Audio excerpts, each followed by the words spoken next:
get right out to WFNY News 2's Grace Holland, who is live at the scene. Grace. Well, that police presence has actually left since we've been here. Things are actually very calm now here at Glenn High School. I want to show you a look right now. Dismissal is going on as normal. Students are waiting for their parents and school buses to come and pick them up. Now, we were told that the police activity was happening on this side of the building just a little over 2 hours ago. It all started at around 2 p.m. this afternoon. I want to read you a statement sent to us by the school district. It reads, "Some parents and their respective students were involved in an altercation. Our school resource officer did call for assistance, and officers did use pepper spray to help take control of the situation. No students or staff were injured, and all students and staff inside our building were safe. The individuals involved in the disturbance have been identified, and we will follow district disciplinary procedures as appropriate. We will also cooperate with the Forsyth County Sheriff's Office regarding their investigation into the escalation of the situation."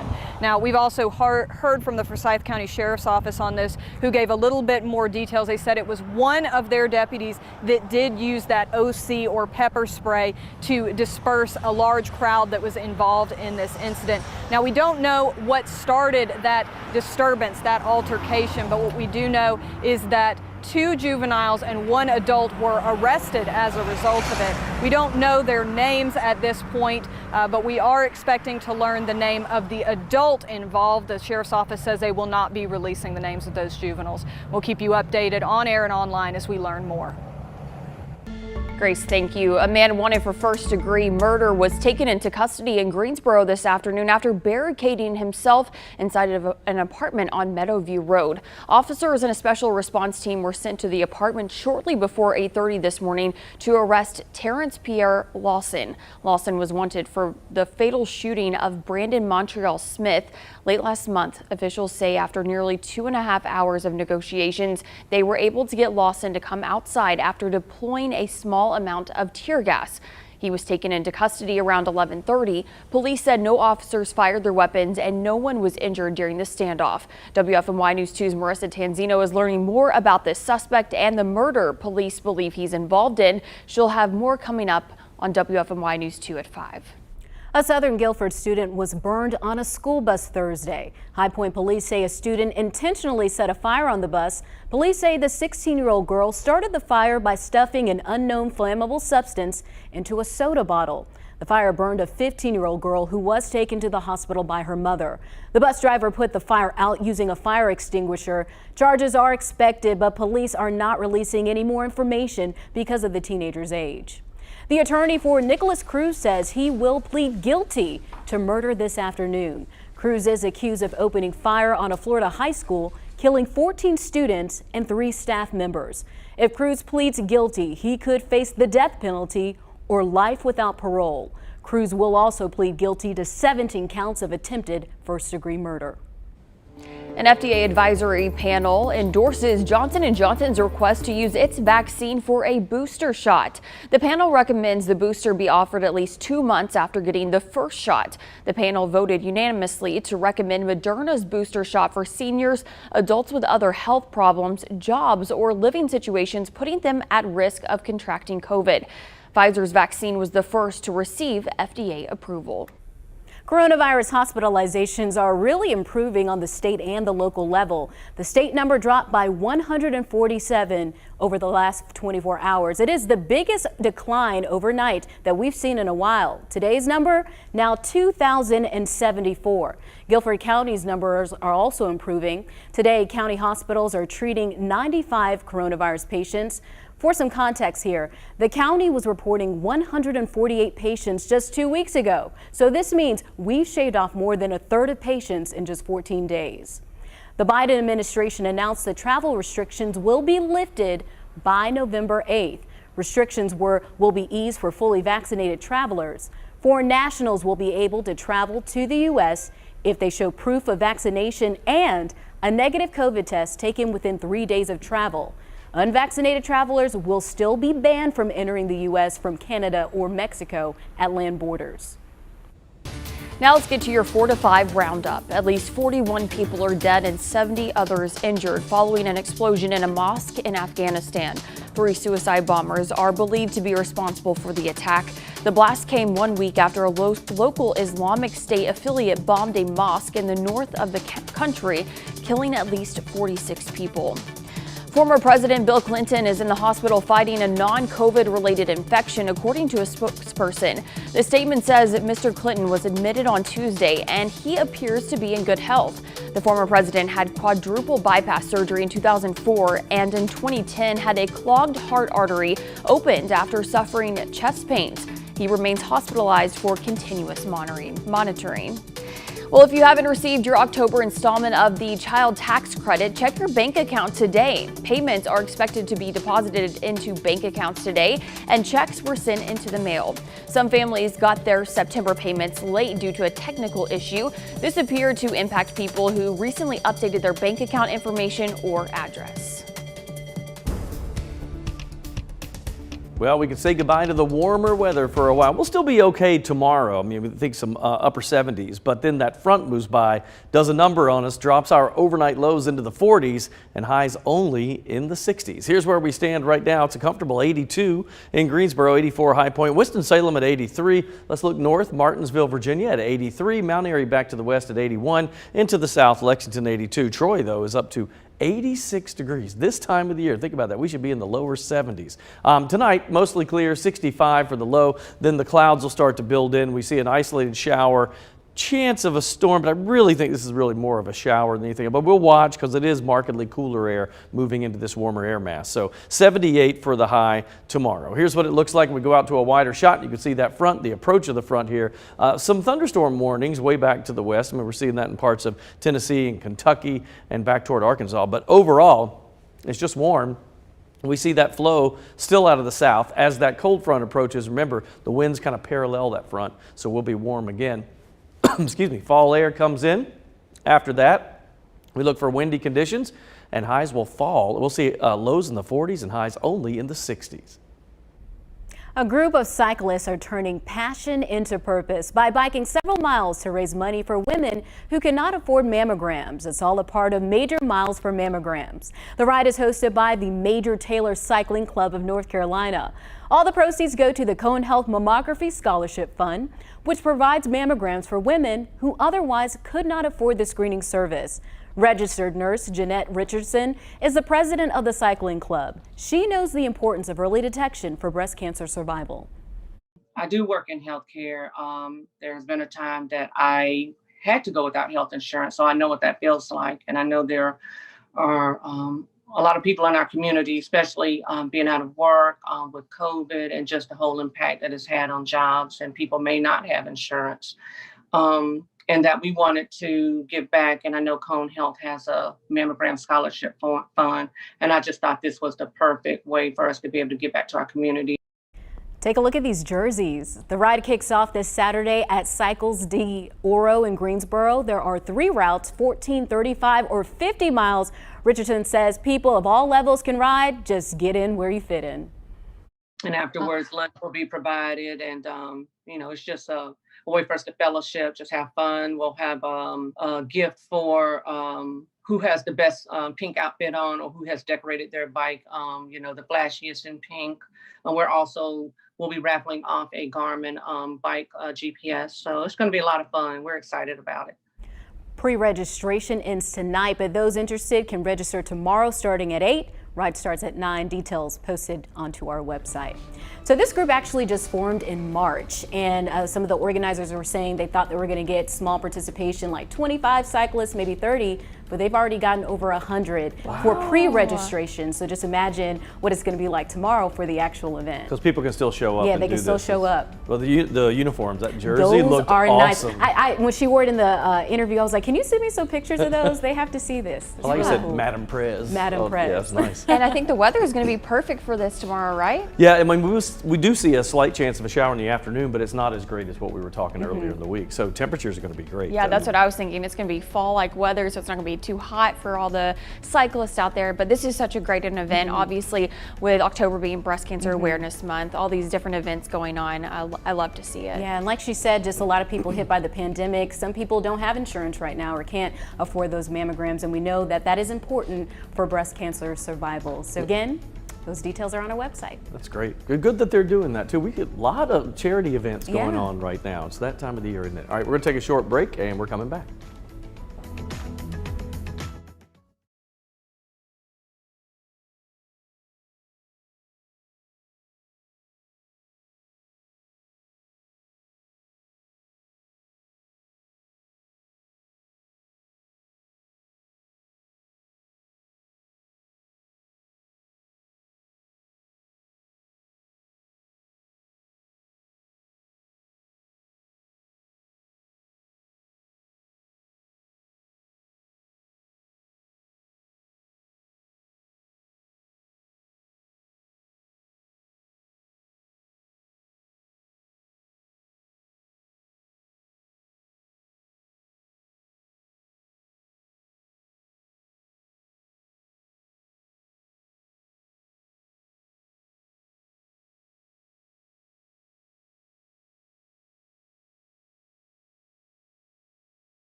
Having a baby has been the biggest blessing in my life, but so many women are currently struggling with getting pregnant or have gone through a heartbreaking loss of a baby.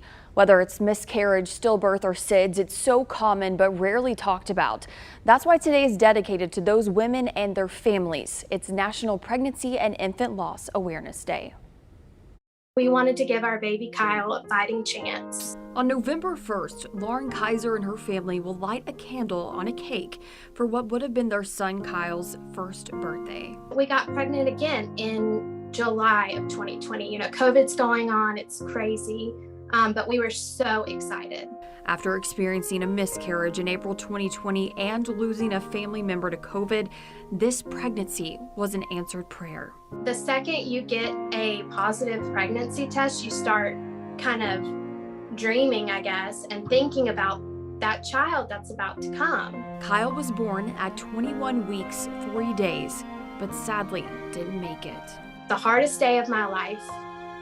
I could get teary-eyed talking about it now. 1 in 4 women will lose a baby during pregnancy, delivery, or infancy. According to CountTheKicks.org, there are about 830 stillbirths a year in North Carolina. We see it all the time. It happens more often than I think people realize. October 15th is a day to remember those little ones and support their families. Cone Health Chaplain Katie Clausen says days like this can really help the grieving process. The loss of a child, the loss, any kind of a loss, it's not something you get over. It's something that you learn to carry differently in time. For Kaiser, it's looking to the future, knowing she'll see her babies again one day. It's, you know, still hard. It'll never get easier, but you do kind of get over the hump. And a year later, I'm still standing, which is amazing because I really didn't think I would be. So. Now there's a movement to light a candle or a post on social media telling your story tonight at 7 to mark this day of remembrance and make sure that those babies aren't forgotten. Guys, sadly, so many women go through this. I've had friends, family members that have suffered from loss from different kinds of things in pregnancy or infants, and it's so sad and heartbreaking to me, but it's so common. So I think that it's so important that it's also talked about. It's funny you talked about that, there's a time, even to a degree now, people don't want to talk about it, if it happened to them, but it's so important, I think. We say this all the time, right, on the show, that it's important to talk about things, to get it out. And it's funny that I didn't find out until I was an adult, because I was a late kid, the next oldest me is 13 years older than me, that there were two after that before me that my mom never really talked about. And my sisters had said there were 2 miscarriages before we even got to you. And so it's just that, it's that generation that just didn't want to talk about it, but it's so important that we do. Same with my mom. She had 2, and I didn't find out until I was an adult as well. It's true. I'm glad we're talking about it more now. Your package, when it said 1 in 4 women. Goodness. Just to put that in perspective, I have friends, family members too, that have had miscarriages, stillbirths, and one of the things they said is something that you always live with. It sticks with you. You might be able to I wouldn't say get over it. They're able to live their life, but it always sticks with them. And I didn't even know there was a day like this. So it's important that we're having this conversation and that you've done this story so we can talk about it. I had someone say once, they said, who had gone through this, they said, it's always in my back pocket. That's the way they talked about it. Said, I keep that in my back pocket. Yeah, you try to get over it and you live day to day, but you still carry it with you. And actually the entire month of October, I know it's usually associated with breast cancer awareness, but it's also awareness for pregnancy and infant loss. And but today is specifically the day. And Kaiser was also telling me that what helps her get through every day is her faith, her family, her friends, and then also knowing she's not alone in this. So if you're suffering from something like this, please know you're not alone. There are so many women that are going through this, and there are so many resources. Cone Health has a resource center available that you can do some virtual meetings with people, and I'm gonna have all that posted on this story on our website. Good, check it out if you need to. Great job, Stacey. Yeah, that's good stuff. Good stuff there. All right, we're coming back. Stay tuned.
Who doesn't love a good ghost story? I love them, but they're even better when they're told by a professional. Our friends at Blandwood Mansion have it all set up for us tonight. I spoke with Catherine McDowell with Preservation Greensboro, who says you're in for a treat if you go.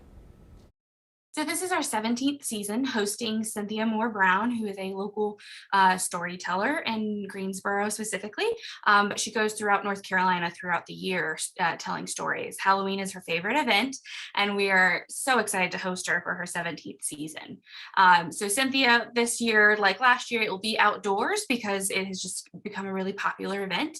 It is child friendly. We really encourage families to come and bring their kids to this event. And since it's outdoors, you bring chairs, blankets. It's kind of like a picnic style event where Cynthia tells around 5 ghost stories. Now, the mansion will host this one more time in October 29th, by the way. And Catherine says it's truly family friendly, as she mentioned, but she said the storyteller really has it down pat. She really adds an extra ambiance to the stories with her motions and her voices. She does amazing voices. I particularly remember one story where she gets her voice very shaky and she points to the audience. And she absolutely adores kids. So before and after the event, she's talking to everybody who's at the event. And she really engages with people on a personal level. And to watch her tell a story and have kids reacting and leaning in right as she's getting to the high point of the story, and then the take backs and the oh my goodness. I honestly think Catherine should be a storyteller. Yeah, That's leaning in. I know. Yeah, she's super expressive. She said that the storyteller really just makes the whole thing and plays it up to kids. Now, and I said, well, I was thinking ghost stories, maybe kids aren't going to go. She goes, no, absolutely. What she does is the storyteller gauges the crowd. And if there are kids there, she brings it down to that level because she's used to doing all that. So she said if it's all adults, you'll get a little something extra. But if not, then it's for the little ones too. Okay, so I guess I don't know of the Blandwood Mansion. Is this a haunted house, I guess? Well, you know, everything that's probably over 100 years old always has a ghost story. Yeah. But yeah, they say there are some legends there, but this is really about all North Carolina ghost stories. So it's everything, most of them in North Carolina. So I'm sure we'll get Lydia out in the Jamestown area and Little Red Man in Old Salem. I don't know about these. I don't either. Oh, I'm yeah, like, you we're gonna have to Man. have ghost story time Well, here. if you stick around in 2 weeks, I'm going to be doing a story on the Little Red Man. Okay. And we're going to do something on some other haunted, the Carolina Theater downtown in Greensboro has 2 different ghosts. So we'll talk about that. Yeah, upcoming. Can't wait to Spooky. see that. So go tonight to the Blandwood Mansion. That's going to be a lot of fun. We're coming back.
Every week you ask for it and you share it, so it's time to highlight the good news happening all over our community. WFMY News 2's Megan Malaris makes it her mission each week to find the experiences bringing joy to you.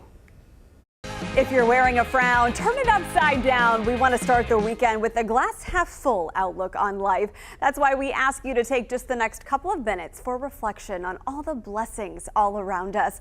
I asked you on my Facebook page, Megan Malaris News, to tell me something good, big or small, that happened in your life recently. Stephanie saw her newest granddaughter born Saturday. She thanks God for keeping mom and grandbaby safe. Maggie's oldest is all smiles because he got his level 1 red belt at Tiger Rock.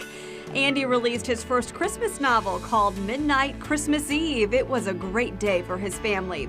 Kathy is officially retired and said 62 years young never felt so good. Tammy's granddaughter Micah turned 1 year old. Happy birthday! Michelle said she honored her late father's birthday with lunch at Bicentennial Gardens, a park he helped build. Connie called herself a foster fail, meaning she's the proud new adopted mama of her 8th beagle. Gary played in the Pink Out Breast Cancer Awareness Golf Tournament. Teresa had an early mammogram and her prayers were answered. Everything was fine. And Marianne said after 5 years of praying for something huge, she's so thankful God answered her prayer. All right, so it's our time. Our time. So what's I'm still happening in thinking, your life? thinking. So Stacey, I know you have Yep. lots of great things happening. I mean, probably every week, so y'all just get used to it. It's going to be about Baylor, obviously. But no, love today Baylor. it's been a full week of daycare. Every day I've called in around lunch to check in on her, and they said she's thriving. They said some babies don't handle daycare well at first, but Baylor is so social, and she's just loving perfect. it. And I'm like, See, makes Such a a mom heart beautiful happy. baby. that's what you need to hear, because I told Stacy when I dropped mine off the first time for a preschool day, I literally rode around that neighborhood for about 3 hours. Really? Waiting for it to be over with, because I felt so, I hated You it. did the same when your kids went to college too, right? A little bit. Well, I went with them, but yeah, I stayed a day or two before I came back. I guess for me, it's my wife's been gone on a business trip for a few days. She comes back in about an hour, and I'm like, my thing is, no, wait, I'm talking about taking care of the kids. I need some help. I need some help. You miss your baby. Yeah, I thought you were excited about your wife. I do miss her. I miss her help. Well, I told you guys last night I couldn't sleep. I got 2.5 hours sleep, and this morning getting the kids ready for school was a joke. I was like, yes. So where's Leslie? So she's going to get home, and you're going to be like, here are the kids. She's already talked to me on the phone. She said, well, you got what? I said, 2.5 hours. Then she goes, okay, I'll put them down tonight. I said, okay, thank you. Okay, Lauren, what about you? Yeah, you gotta Okay, come up with you know, I'm just loving this fall weather that we're about to get, and also just that events are happening. You know, I went to the A&T game last weekend. that's That right. was a lot of fun, and that was my first major event that I've been to in a while with the pandemic and everything like that. And That's good. you know, I had a good time, felt comfortable, so I'm looking forward to more of those kind of activities. One more thing. This. I like the fact that Yes, the three I of do us are settled too. into our positions I like it now. too. Love Yeah, I've now been here for a week, so it's been really good. Week 2 starts next week. Yes. Don't worry, it gets better. Yeah, I can do it with y'all. That's right. We'll And be you fine. guys. All right, we're coming right back. Yeah, Stay come talk there. to us on Facebook. Yeah, yeah. It's kind of quiet over there. Jay's jokes.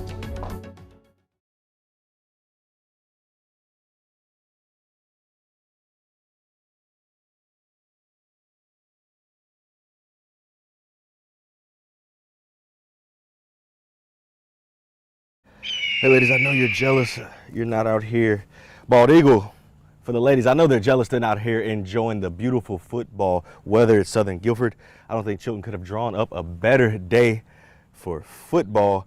I'm out here enjoying the sunshine at Southern Guilford, where the Storm are looking to get back on the winning side of things.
Okay, can we all do a dance because it's Friday? Yes. What's Or your we can just, Friday like, dance? I don't know, pump it up. I don't know, I can't dance. Look at Lauren. Okay, Lauren wins. Yes, ma'am. That's nice, nice. I went the flosser route, the old school I flosser. never knew. I don't know how to do that, but Julie said kids she taught could do me it how to pretty do well. that, man. I don't have the I can do it. I'm just not. I'm not going to do it on air. I'll just leave that up to y'all's imagination. I'm just gonna look crazy. It's a weird count. That's why. Yeah. Because it's not a 1, 2, 3, 4. It's like a. It's like you have to like lean your hips. It's so weird. I just can't get it. My kids taught me how to do it. But now when I do it, they get mad because like, Dad, that was last year. Last year. It's okay. We'll get with the times eventually. That's Well, thank you guys for joining us for 4 to 5 on this wonderful Friday. Yep, welcome. And of course, you can watch us obviously right here, but we're on Fire Stick, Roku, and don't forget our WFMY News 2 app, and we're on Facebook as well. Yeah, so make sure you join us there. Lots to talk about, so let's get to your 4 to 5 roundup. An FDA advisory panel endorses Johnson & Johnson's request to use its vaccine for a booster shot. The panel recommends the booster be offered at least 2 months after getting the first shot. The panel voted unanimously to recommend Moderna's booster shot for seniors, adults with other health problems, jobs, or living situations, putting them at risk of contracting COVID. Pfizer's vaccine was the first to receive FDA approval. Applications for nursing schools around the U.S. are rising. Educators say younger people see the global health emergency as an opportunity and a challenge. Enrollment for programs increased by 5.6% in 2020. Students have been able to gain hands-on learning experience during COVID testing and contact tracing work at community vaccination clinics. The higher enrollment could help to ease a nursing shortage the nation is now facing. Numbers for the current school year won't be out until January. A man wanted for first-degree murder was taken into custody in Greensboro this afternoon after barricading himself inside an apartment on Meadowview Road. Officers and a special response team were sent to the apartment shortly before 8:30 this morning to arrest Terrence Pierre Lawson. Lawson was wanted for the fatal shooting of Brandon Montreal Smith. That was late last month. Officials say after nearly 2.5 hours of negotiations, they were able to get Lawson to come outside after deploying a small amount of tear gas. He was taken into custody around 11:30. Police said no officers fired their weapons and no one was injured during this standoff. Marissa Tanzino will have more later on at 5. NC State Fair officials are asking for help bringing in more law enforcement with operations. Every year, hundreds of law enforcement officers work the fair by directing traffic, providing security, and patrolling fairgrounds. The Wake County Sheriff's Office said it normally relies on agencies for help, but this year they're leaning on 19. There will be a clear bag policy in place. Masks and vaccines are encouraged but not required. The fair operates through the 24th. Talk about making a wish on a shooting star. A Canadian woman survived a close call when a meteorite came through her ceiling and landed on her bed. Ruth Hamilton told the Canadian Press earlier this month she woke up to the sound of her dog barking. Moments later, they heard what sounded like an explosion and debris covered her face. Hamilton said she jumped out of bed, turned the lights on, only to discover the hole in her ceiling. Wow. Police initially thought the rock was part of debris from a nearby construction site. Those workers, though, confirmed they hadn't been doing any blasting at the time, but they did see an explosion in the sky. The New York Times reported the meteorite weighed 2 pounds, or 2.8 pounds. Wow, that's pretty big. That is big, especially when it comes crashing through your house. And the fact that it didn't hit her, I think I was reading, Yes. she just got hit by some of the debris, not the actual meteor. Yeah. But what I think is interesting is the dog was barking before it happened. Like, did he know? Oh, like maybe he could detect He it. could You know, hear they can it, detect maybe? a lot of things. Maybe you can hear it, like cancer. whistling through the sky. You know what I mean? I mean, I don't know. That's interesting. They need to. I want that analyzed. You know, I love to see what they're made of and stuff like that. It's cool. I was also reading, like, if she wanted to sell this thing, she could get more than like $100K for it. What? What? Yeah. The one benefit of a meteorite crashing into your only. home, except for, is that covered by insurance? Oh my gosh, that's a good don't question. know. We have to call our buddy Christopher Cook and find out. Yeah. Yeah, I'm not sure if that is. I know they call some things with insurance, they call they're called acts of God. That's what Yeah. they call them. And that may fall, I would think that would fall under that. That's interesting, I don't know. And God was definitely protecting that home, the fact that she didn't kidding. get hit by that meteor. So Yeah, that's thank a good goodness. thing. Well, Stacy, are you ready for this? I'm ready. Are y'all ready at home? So Stacy, when I say Friday, you say fever. Friday. Fever. Friday. Fever. Yeah. Friday. Fever. We're definitely feeling the fever here in the studio. And you know who else is feeling it? Who's feeling it? Our Jalen Gilkey. He's having fun this afternoon live at Eastern Guilford High School for our game of the weekend. Or week, not weekend. Hey, Jalen. Hey ladies, I know you guys are jealous you're not out here to join me to enjoy this beautiful weather. I don't think Chilton could have hand selected a better day to come play some football. I'm enjoying the sunshine out here at Southern Guilford High School. And guess what? It's senior night for the Storm tonight. And the Storm are looking to get back on the winning side of things after suffering a tough loss earlier this week to Smith High School. Tonight, the Storm will honor their 10 seniors for their hard work and dedication to this program over the last 4 years. And there's no better way to do so than by beating up on a crosstown rival. As of right now, the 3A West Conference standings have Southern on the outside looking in at the playoff picture. But if the Storm win tonight, they'll be one step closer to back-to-back playoff appearances. And guess what, guys? Kickoff tonight between Southern and Eastern is right here at Southern at 7 p.m. And there's not a better way to spend Friday night than come check out some high school football. So come on out for the game of the week. Kickoff is at 7. We're really jealous here in the studio, Jalen. Good job out there. Jalen, thank you. Be sure to join us tonight on WFNY News 2 at 11, where Jalen, Luke, and Amanda will bring you all the highlights from Friday Football Fever. All right, you could say this next story is a mouthful. A dog broke the Guinness World Record for the most tennis balls held in a mouth by a dog. Who knew that was a record? This is Finley Malloy. He's been carrying 6 tennis balls in his mouth at once. He did this since 2017. He does it occasionally, but he didn't receive his official recognition until this year. Finley became the official record holder on February 23, 2020, but again had to wait until this year to be recognized in the book. And it may have something to do with the pandemic. I'm not sure about that. The 2022 version, by the way, features Finley's trick with the photo of the golden retriever smiling with a mouth full right there. That's pretty amazing. I love that big smile. He's so happy, so proud of himself. Golden retrievers are some of the best dogs. I mean, I have a golden doodle and he's goofy as all get out, but they're also so intelligent too. They make loyal. for great family dogs. Yes, they're super loyal too. I know, like, because my sister, her family has had multiple golden retrievers. They're great dogs, great with kids too. But I wonder how this family figured out that he could do this. I guess he just kept trying to pick up more tennis balls and then ended up with that. Yeah, they were like, let's just see how far we can. How many, what was the number? 6. 6. Wow. I can only see 5, so where's the 6th one? I hope he's not about to swallow it. Oh, I know. He probably, I'm sure he did that on his own. You know what I mean? Like they just saw him doing it and then it ended up being a thing. Because I don't know how you teach a dog to do that. I guess you can. I don't know. He's a gifted. cutie. Yeah, he is. Yeah, that's it. We're done. 4:40, we're out. We're going to take a short break. We'll be right back.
So it's that time of the year, and we're talking a lot about Halloween events, but this one is one like I've never heard of. So they describe it as a hands-on mystery tour with an escape room twist. I spoke with Tara Logue and Joel Cook of Old Salem just to find out exactly what that, and see if I can pronounce this, what the Kremsernacht is all about. This tour is what we're calling a hands-on mystery tour. So what it's going to be is it's going to be going through one of the historical buildings and looking at the environment and telling the story of Andreas Kremser, who is kind of the ghost that Old Salem is known for. So we'll be going through the Single Brothers house, looking at that, hearing some stories about it, and then towards the second half of the tour, there will be some interactive pieces. So some problem solving, some teamwork, some puzzle type situations. And so that's the element of it that's similar to an escape room, but it's not quite an escape room. So it's a hands-on mystery tour. You're solving a mystery together. So ghost legends are really nothing new for Old Salem. In fact, Tara and Joel said that people have been fascinated with that aspect of the attraction for decades. We get messages from people asking to do paranormal work at least once a month. So it's a pretty common thing to hear people asking about like ghosts and like paranormal experiences at Old Salem. I think that's something that's generally associated. Like people do that with historic sites in general, but I think especially here, it has to do with that Legend of the Little Red Man too. So I asked you on Facebook to tell me what's your favorite Halloween attraction. Here's what you had to say today. Teresa said, I always just have my own party. It includes a bonfire, s'mores, hot dogs, and sides with friends and family. Nothing wrong with that. Debbie says the Lexington Boo Bash, because most of the kids head straight down the street to our door. So much fun. Ron said Boo House. I'm not sure what that is. I want to find out though. Doug says Hallow Scream at Busch Gardens in Tampa. I have been there, and I'm wondering if Doug commented because I used to work in Tampa, but Ron says we put up our Christmas tree Halloween night. We've done this many years. If anybody trick-or-treats, they get a candy cane from us. He said, seriously. Okay. That's interesting. That's really early. That is early for me. Halloween, Christmas, I never thought of those combined. What is it, Tanya always says? Respect the turkey. Respect the turkey. I like that. I think that's too early. It's kind of like Marissa Tanzino. She like puts her decorations up super early, and her fall decorations, like at the very end of the summer, she is like, when it's still hot outside. Yeah. Yeah, and we've been a little warm, you know, like too warm lately. So for me, I can't really fully get my head into it until we get cool. So do they put like pumpkins on the Christmas tree or something to make it Halloween-like? I don't know. To me, it sounded like if you're giving out candy canes, you're probably all into Christmas, right? Oh gosh. Well, that's cool for them. Yeah. Do what you want. You know, I guess it's you your could, house. Yeah, do what you want. You could dress up for Santa or as Santa for Halloween. Yeah.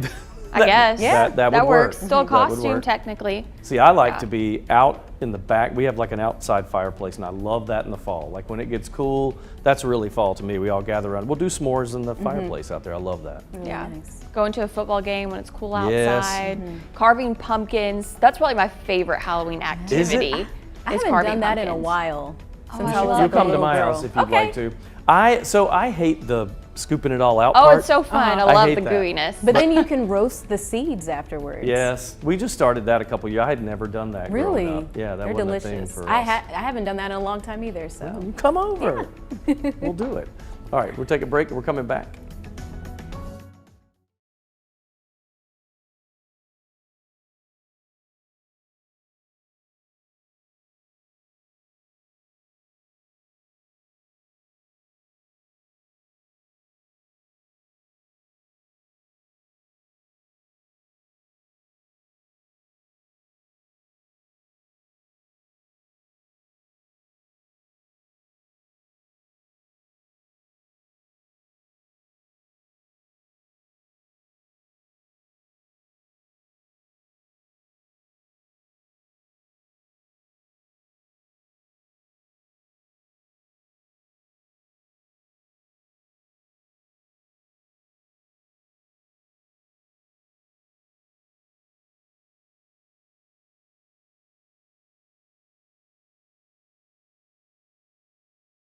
What? What is it?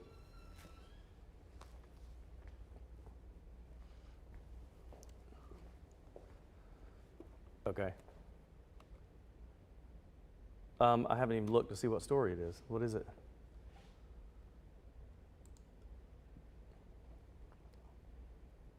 Really? Uh-oh, Tosh, my weather computer is locked. Hold on, let me see.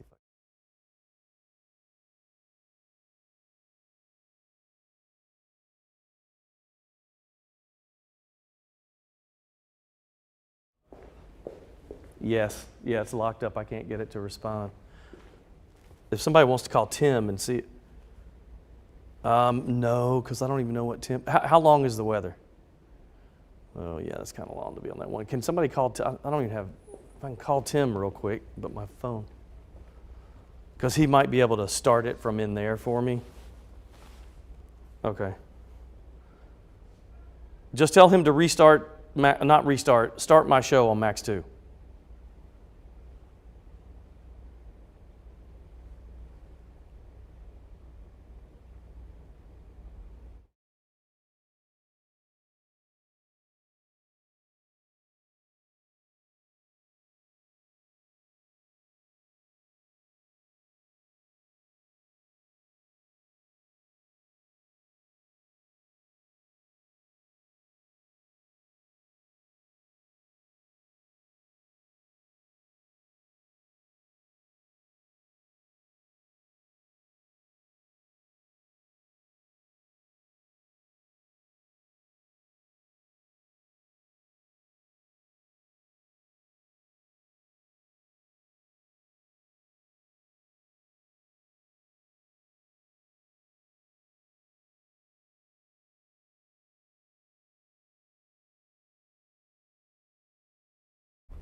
So get this, North Carolina made a debut on Jeopardy last night. The question said, North Carolina's research triangle consists of 3 university cities, Durham, Chapel Hill, and this home of NC State. And get it, guess what? No one buzzed in, but our Tim Buckley tweeted about the missed question, and his tweet had more people buzzing than the question itself.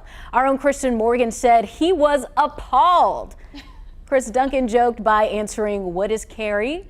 Kevin Brewer argued that's too much information to digest if you are not from the state. If the clue was this state capital is the home of North Carolina State University, then someone might have answered.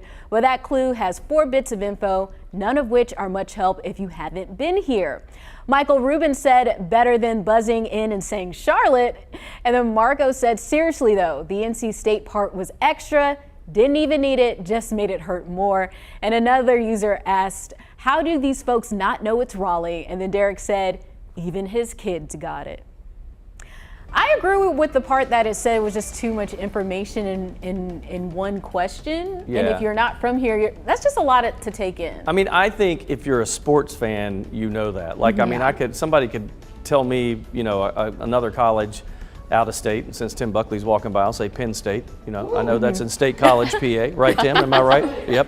And so, I mean, I think if you're a sports fan, you kind of know those things. They must not have been sports fans.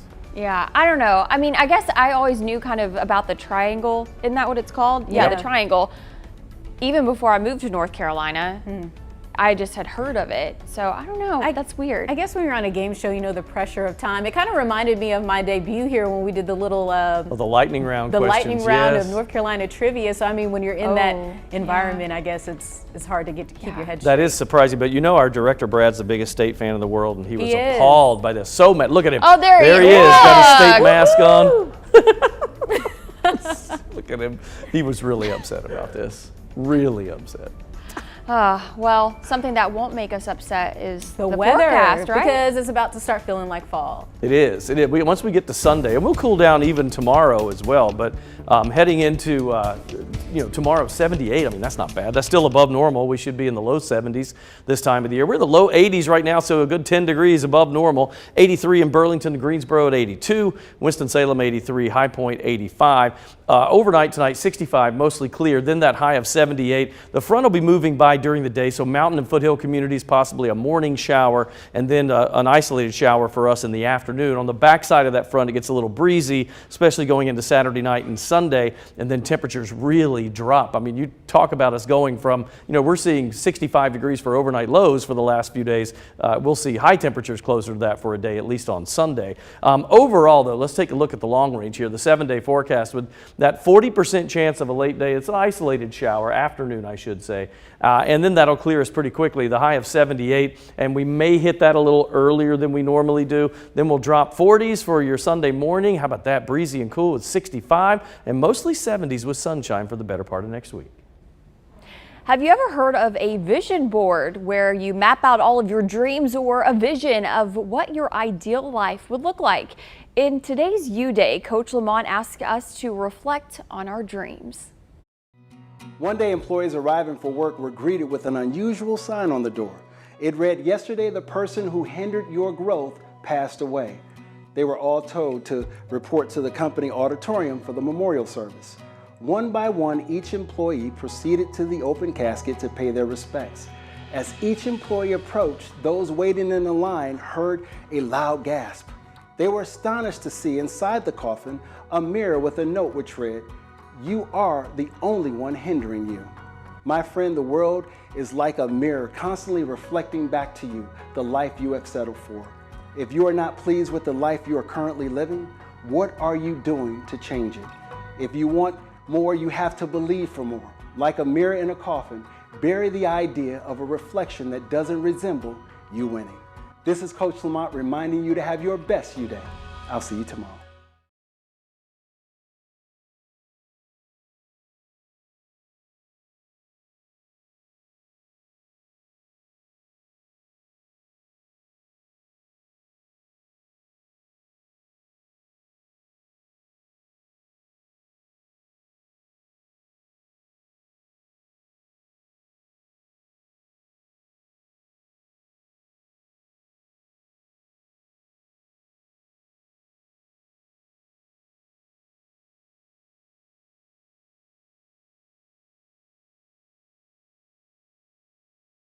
Facing applications in nursing schools are on the.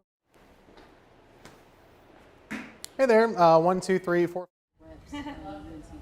Hi there, Oklahoma, Oregon, Penn. Is he still going on about this? Brad, I know that's question. 10-9-8-7-6-5-4. Mic check, 1, 2, 3, 4, 5, mic check.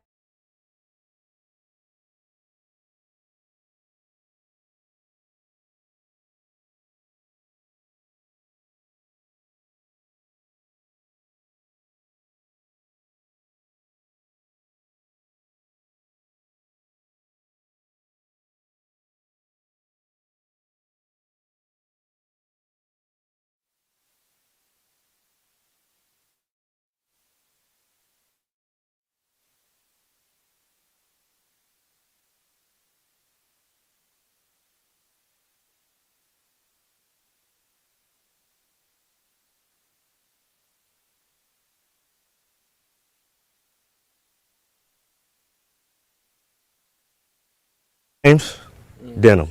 Sir. Cool. So this is what I'm gonna have y'all introduce yourself. Hey, mic check, Callie. 1, 2, 3, 4, 5, 6, 7, 8, 9. Can you hear me? I'm James and Denham. Can we get mic check? Go ahead, James. No, mic check, James. Man, speak up so they can hear you, man. Check, check, check, check.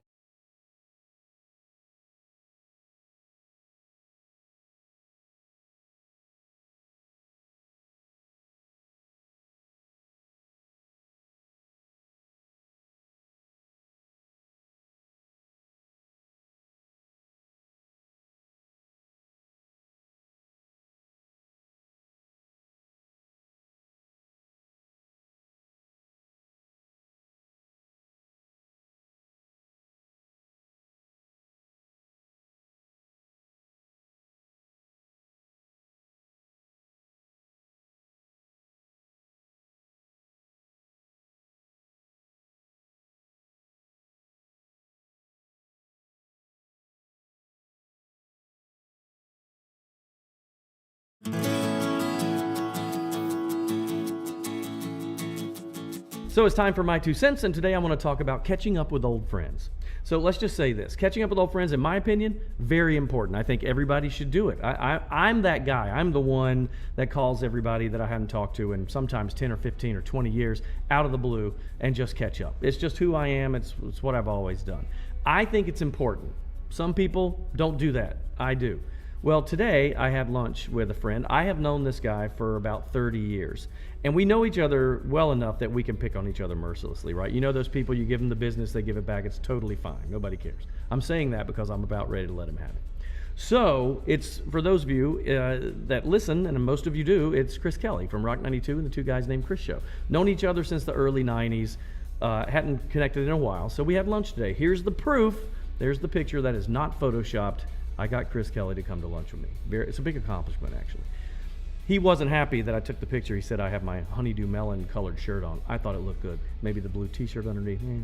But so we do the lunch, and those of you that listen to the show know, and he's honest about this. He's cheap, tight, squeaks when he walks, right? Will pick up a dime off the street when he sees it. And really excites him. So today we had our lunch. And at the end of it, there's that awkward pause. Will this be 1 check or 2? And there's the, I look at him, he looks at me, and then he does the T-Rex reach, is what I say. I can't reach the check, and then I get it. Okay, I'm paying for it. He goes, oh, okay, all right. So I paid. And for those of you that don't think he's cheap, just take a look. There's his 1998 Acura that he's still driving. So I paid, and he said right at the end of it, I'll get you next time, which translated means, we may never have lunch again.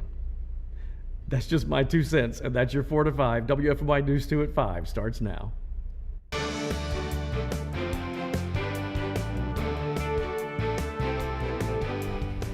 An hours-long standoff in Greensboro, a murder investigation, and a man now in custody. After hours of negotiations, it all came to an end this morning. But police say the suspect's charges date back to a murder